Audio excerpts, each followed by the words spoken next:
Meu nome é Nicolas Ber, sou poeta, sou um candango adotivo, estou em Brasília há 40 anos, cheguei aqui com 15, né, adoro Brasília, me considero assim um estudioso de Brasília, é uma obsessão poética minha, escrevo muito sobre Brasília, vivo a cidade organicamente, né, me relaciono com a cidade, dialogo com a cidade, essa cidade que me soou muito estranho quando eu cheguei aqui, uma cidade assim inóspita, artificial, hostil mesmo, árida. Né? Então a poesia foi uma forma de eu me comunicar com a cidade e eu consegui essa comunicação, né? E eu escrevo sobre a cidade.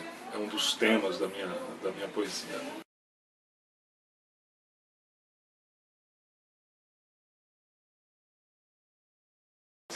Eu tenho um poema meu que diz que a última coisa que eu quero fazer em Brasília é morrer.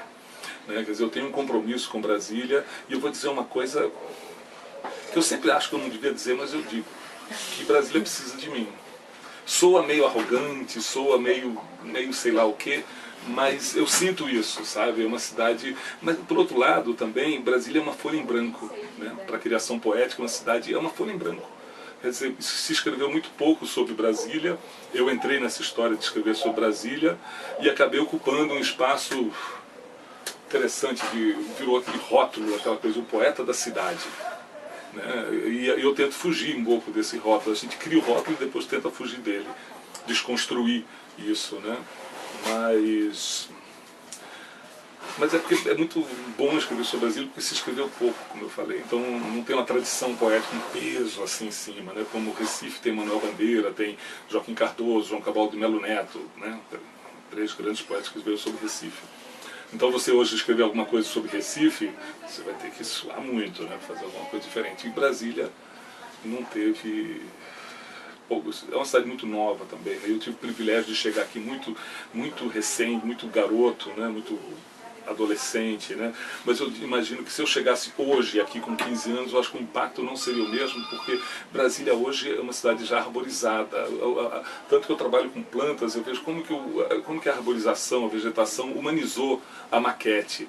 Sabe como que a arte também e as pessoas humanizaram a maquete. Quer dizer, essa história de humanização da maquete é fundamental, sabe? Eu acho que é uma coisa, uma luta eterna, né? Porque Brasília é aquela cidade, maquete viva, né? Mas eu me sinto bem, mesmo não tendo nascido aqui. Eu tive um passado em Mato Grosso, um passado rural, um passado muito interessante. Tenho escrito sobre a minha infância também, para fugir um pouco do tema de Brasília, porque às vezes essa cidade me traumatiza, né? Mas me traumatiza para o bem. E ela me gera muito conflito. E esse conflito que nasce a poesia, sabe? Então, o dia que o conflito acabar, acaba a poesia, então o conflito não vai acabar nunca, porque eu não quero que a poesia acabe. Então, mas a minha relação está cada vez mais... Ela sempre foi amorosa, sabe? As pessoas falam, você não gosta de Brasília. Eu gosto. Se eu não gostasse, eu ignoraria, né? Mas seria indiferente. Mas então eu falo bastante de Brasília, leio muito sobre a cidade, questiono, penso a cidade. É uma coisa que é um privilégio, né?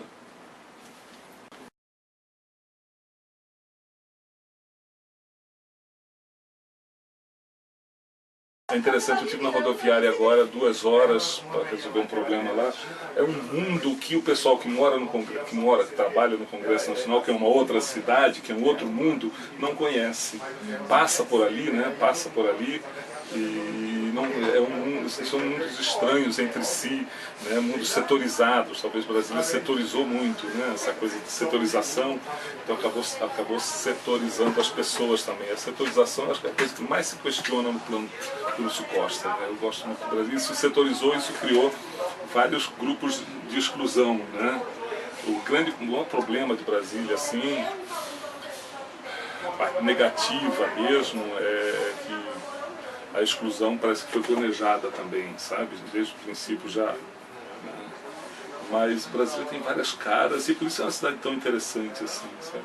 Eu vou te repetir, quer dizer, tem gente que se você perguntar onde fica a Ceilândia não sabe dizer nem o rumo, sabe? Chega lá então é quase impossível, né? Então as pessoas vivem cada um no seu nichozinho, no seu mundinho.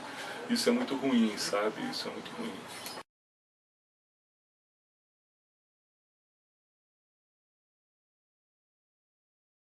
as várias caras de Brasília, né? Brasília é um mix, Brasília é um caldeirão cultural, Brasília é uma grande mistura, uma mistura do Brasil, né? Quer dizer, aqui é um caldeirão cultural, como eu falei, e desse caldeirão cultural alguma coisa há de sair, né? Mas falar de uma identidade cultural brasiliense de uma cidade com 50 anos é forçar a barra. Quer dizer, eu não acredito que tem uma identidade, ela está se formando e ela leva séculos para se formar.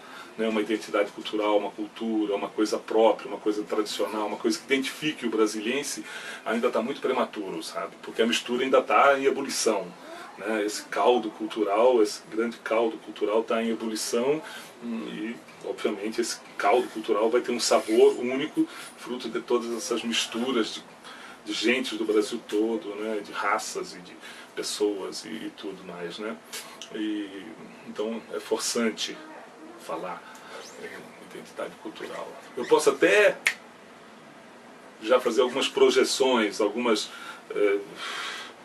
elucubrações, assim, dizendo que uma coisa que caracteriza o brasileiro talvez seja o não. Porque o Brasil é uma cidade imposta, autoritária, desenhada, colocada, né? E tanto que o primeiro grande movimento cultural brasiliense que teve repercussão nacional foi o rock. E esse rock ele era muito rebelde, ele era muito não à autoridade, não à linha reta, não à censura, não, né? Quer dizer, então eu acho que o não é uma coisa muito forte aqui por causa dessa imposição da linha reta, imposição do setor, aqui você trabalha, aqui você se diverte, aqui você vive, aqui você faz isso, aqui você faz isso, aqui você consome isso. Então, né, isso pode ser uma característica, mas a gente só vai saber isso daqui uns 100 anos, aí a gente conversa de novo daqui a 100 anos. Né? E o que é ser brasiliense, né?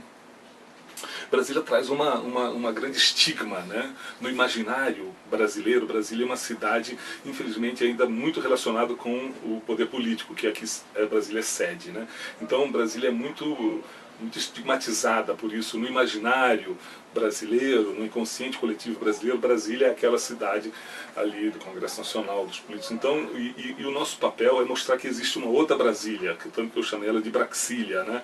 Uma cidade ativa, orgânica, rebelde, criativa, né, roqueira, e poética e criativa, etc. Então, eu acho que essa coisa do movimento cultural é muito dissociar a ideia que as pessoas têm de Brasília de poder para associar com uma cidade com gente trabalhadora, honesta, criativa, né, e que trabalha muito e etc.